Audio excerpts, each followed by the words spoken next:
It was a dark and stormy night, and the passengers aboard Flight 666 were already on edge. The turbulence had been relentless, and the lightning outside illuminated the faces of the frightened passengers in eerie flashes. But that was just the beginning of their nightmare.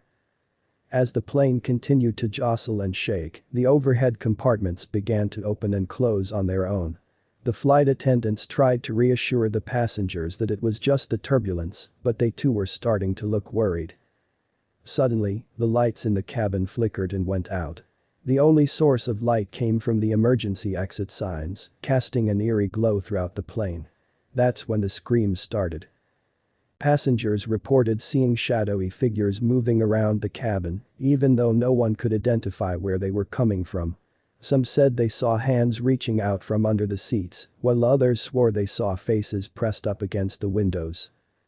The captain tried to calm everyone down over the intercom, but his voice was drowned out by the sounds of screams and shattering glass. The plane was being attacked from the outside. It wasn't until the sun began to rise that the passengers realized the true horror of what had happened. The plane had flown through a portal to another dimension, one where the boundaries between the living and the dead were blurred. The passengers who survived would never forget what they had seen, and they would never board a plane again without fear in their hearts. As the plane continued to fly through the mysterious dimension, the passengers were subjected to all manner of horrors. Some saw ghosts of loved ones who had passed away, while others saw grotesque creatures with twisted limbs and razor-sharp teeth. The flight attendants tried to keep order, but they too were beginning to lose their grip on reality. One by one, they disappeared, leaving the passengers alone to fight for their survival. The captain and his crew were frantically trying to get the plane back to their own dimension, but it seemed impossible. The plane was caught in a vortex, being pulled deeper and deeper into the abyss. As the hours ticked by, the passengers grew more and more desperate. They tried to break open the emergency exits, hoping to escape the nightmare, but the doors wouldn't budge.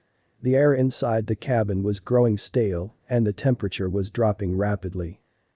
Finally, after what felt like an eternity, the plane was jolted back into their own dimension.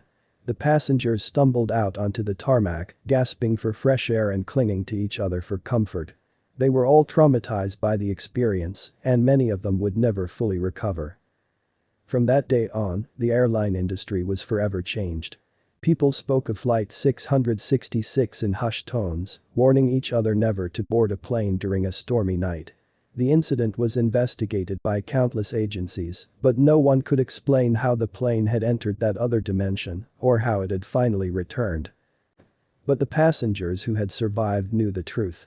They had seen things that no one could ever imagine, and they would never forget the horror that they had experienced on that fateful flight.